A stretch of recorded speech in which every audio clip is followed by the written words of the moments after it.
కొర్నేలికి ఇంటికి వచ్చి పేతురు ఇచ్చిన ప్రసంగం ఏమిటో తెలుసా? 3:36 వచనం చూడండి. యేసుక్రీస్తు అందరికీ ప్రభువు.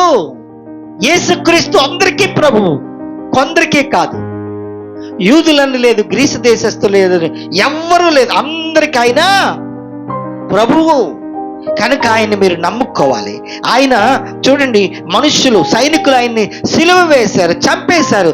దేవుడు ఆయన మరలా తిరిగి లేపారు. ఆయన మరలా లేచి అనేక మంది కనిపించి ఆయన రాజ్యములో మనందరికీ చోటు ఇవ్వడానికి ఆయన వెళ్ళాడు. కనుక మనమందరం కూడా ఏం చేయాలంటే బాప్తిస్మము పొందాలి, పాప క్షమాపణ పొందాలి. 43 వచనం ఒకసారి అందరూ చదువుదామండి. అద్భుతమైన మాట, అందరూ చదవండి. ఆయన యందు విశ్వాసముంచు వాడు ఎవడో వాడు ఆయన నామం మూలముగా పాప క్షమాపణ పొందునని ప్రవక్తలందరూ ఆయన గురించి సాక్ష్యం ఇచ్చుచున్నారనను. ఏమండి, ఆయన యందు మనం విశ్వాసముంచి పాప క్షమాపణ పొందుతాము. పాప క్షమాపణ పొందిన ప్రతి ఒక్కరు ఏం చేయాలంటండి? బాప్తిస్మము పొందాలి. ఎందుకు మనం ఆలోచించాలి. చాలా విషయం ఇక్కడ అందరూ కూడా గమనించండి, సంగమం కూడా గమనించాలి. పేతురు, కొర్నేలి ధర్మకార్యాలు చేస్తున్నాడు, ప్రార్థన చేస్తున్నాడు, ఇంకా తన భక్తిపరుడుగా ఉన్నాడు, కుటుంబం అంతటితో భక్తిపరుడుగా ఉన్నాడు. అయినా దేవుడు తన దైవజనుడైనటువంటి ఆ పేతురుని ఎందుకు తన ఇంటికి పంపించాడు అంటే కొర్నేలికి రక్షణ అవసరం. కొర్నేలి ధర్మ కార్యాల ద్వారా, ప్రార్థన చేయటం ద్వారా, తన ఇంటి వారితో భయభక్తులు కలిగి ఉండటం ద్వారా కేవలం తన భక్తిపరుడైనంత మాత్రాన దేవుని దగ్గరికి చేరడు. ఏం చేయాలంటే యేసుక్రీస్తు నామములో విశ్వాసం ఉంచి బాప్తిసం పొందుకోవాలని దైవజనుని అక్కడ పంపించాడు. దేవుని స్తోత్రం కలుగును గాక. భక్తి ఒకటే, లేకపోతే మనం చేసే ధర్మ కార్యాలు ఒకటే, దేవుని సన్నిధికి తీసుకుని వెళ్ళవు. ప్రతి ఒక్కరూ ఇక్కడ వాక్యం బట్టి మనం ఏం నేర్చుకోవాలంటే, కొర్నేలి నీవు ధర్మ కార్యాలు మాత్రమే దేవుని సన్నిధికి నిన్ను తీసుకొని వెళ్ళవు. నువ్వేం చేయాలంటే బాప్తిస్మము పొందాలి. అందుకనే దేవుడు స్వయంగా ఆయన భక్తిని మెచ్చి, భక్తి ద్వారా మాత్రమే, ధర్మ కార్యాల ద్వారా మాత్రమే నా సన్నిధికి నువ్వు రావు గాని, కొర్నేలి దైవజనుడు చెప్పిన వాక్యం విని నా యందు విశ్వాసం ఉంచి నువ్వు బాప్తిస్మం పొందు. దేవునికి స్తోత్రం కలుగును గాక. అందుకని కొర్నేలి తన ఇంటి వారందరినీ కూడా దేవుని వాక్యం వినిపించి తను బాప్తిసం తీసుకున్నాడు, తన ఇంటి వారు బాప్తిసం తీసుకున్నారు. ఆ వాక్యం విన్న బంధువులు, స్నేహితులు అందరూ కూడా బాప్తిసం పొందుకున్నారు. దేవుని స్తోత్రం చెప్పండి, హల్లెలూయా. ఒక్క కొర్నేలి భక్తి జీవితం ద్వారా, ఒక కొర్నేలి తన ఇంటిలో ద్వారా భక్తి చేయటం ద్వారా తన ఇంటి వారందరూ వాక్యం విన్నారు, స్నేహితులు విన్నారు, మరి తన యొక్క బంధువులందరూ కూడా దేవుని వాక్యాన్ని విని మారు మనసు పొంది బాప్తిసం పొందారు. దేవుని స్తోత్రం కలుగును గాక. ఒక్క వ్యక్తి దేవుళ్ళు సరిగా ఉండటం వల్ల ఊరు స్నేహితులు, బంధువులు, ఇల్లు అందరూ కూడా వాక్యంలో ఎదుగుతూ బాప్తిస్మము పొందుకున్నారు. ఒక్క వ్యక్తి. నువ్వే ఎందుకు నీ ఇంట్లో ఒక్క వ్యక్తి అవ్వకూడదు? ఆమేన్ చెప్పండి. నేనే ఎందుకు నా ఇంట్లో ఒక్క భక్తిపరుడు అవ్వకూడదు? సరి అయినటువంటి భక్తి నేను చేస్తే నా కుటుంబ భక్తిలోనే ఎదుగుతుంది. మనమే ఎలా ఉంటుందంటే, పనుడు పందిరి వేసేటంటే పిచ్చుకలు వచ్చి వాళ్ళేంటి పందిరి పడిపోయిందంట. పందిరి ఎవరో ఎప్పటి నుంచి వేసేవారంటే పొద్దుంచి సాయంత్రం వరకు ఆ పందిరి కడతానే ఉన్నాడట. తీరా ఈలోగా పిచ్చుకలు వచ్చి వాళ్ళగానే పందిరి పడిపోయిందని. మన భక్తి కూడా అలాగే ఉంది. ఎప్పటి నుంచో దేవుని సన్నిధికి వెళ్తున్నామండి, కానీ ఎందుకు ఉపయోగం లేని భక్తి. చిన్న శోధన రాగానే, ఎందుకు చిన్న ఫంక్షన్ రాగానే భక్తి పడిపోద్ది. లగెత్తండి రాత్రి ఐరేళ్ళు జరిగిపోతాయి మనకి. ప్రార్థన మానేస్తాం, భక్తులు పడిపోతాం, ఫంక్షన్లకు పరిగెడతాం. మన భక్తి సరిగా లేదు కనుకనే ఒక్కరూ మన ఇంట్లో దేవునిలో సరిగా లేటు.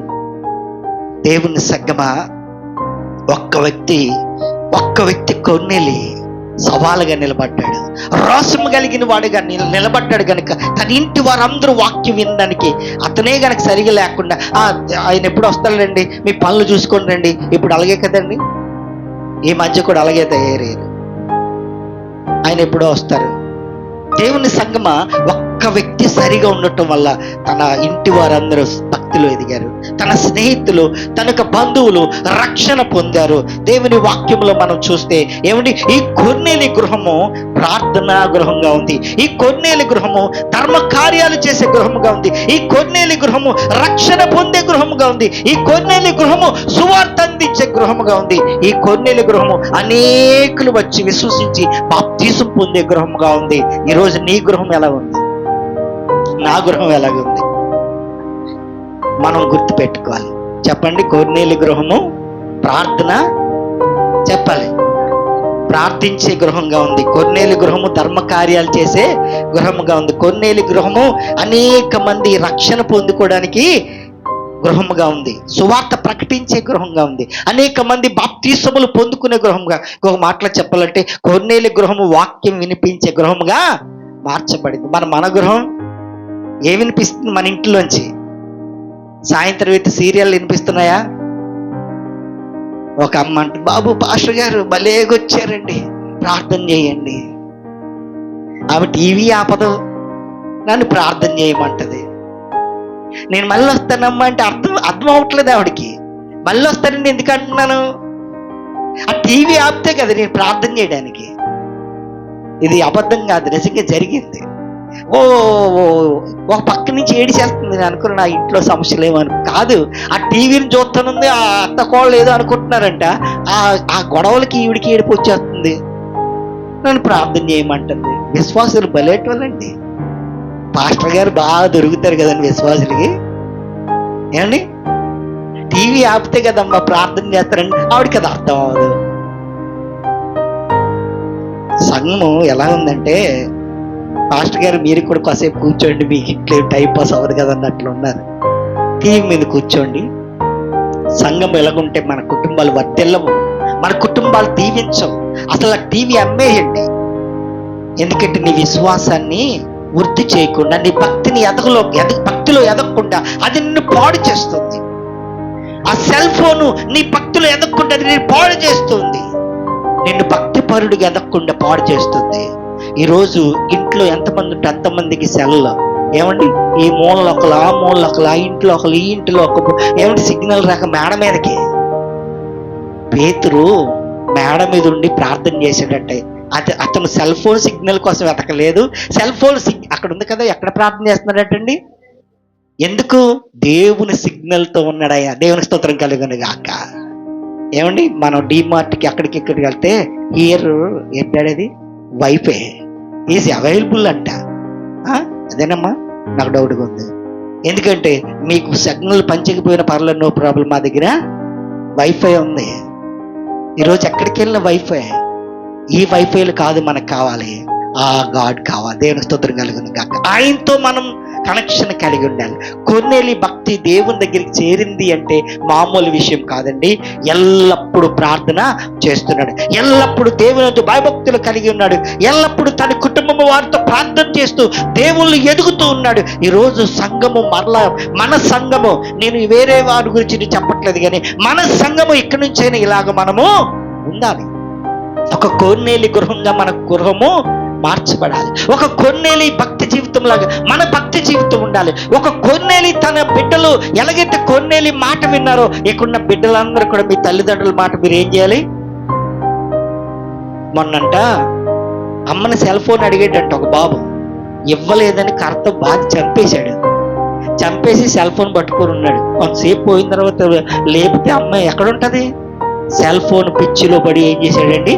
అమ్మనే చంపేశాడు. ఈరోజు కొంతమంది I type for cell phone అంటే, నేను సెల్ ఫోన్ కోసమైనా చచ్చిపోతాను, చంపేస్తాననే ఉన్మాదానికి వెళ్ళిపోయారు. పిల్లలారా జ్ఞాపకం చేసుకోండి. ఇక్కడ మీరు మీ పిచ్చిని పక్కనెట్టండి. మీరు ఎవరితో ఉండాలి? మీరు చెప్పండి. ఈరోజు చాలా మంది పిల్లలు సెల్ ఫోన్ లేకపోతే నేను చచ్చిపోతాను, సెల్ ఫోన్ కోసం పిచ్చోళ్ళు అయిపోతున్నారండి.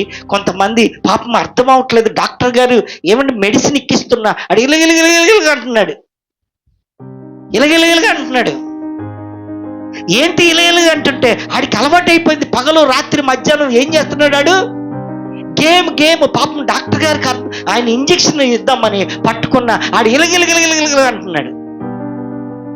దయచేసి మన పిల్లలు, మన సంఘం ఎదగడానికి, ఆత్మీయంగా ఎదగాలి అంటే ఇక్కడి నుంచి ఇది పక్కనెట్టండి. ఏం చేయాలి? దేవుని వాక్యము పట్టుకోండి, మీ జీవితాలు మార్చబడతాయి.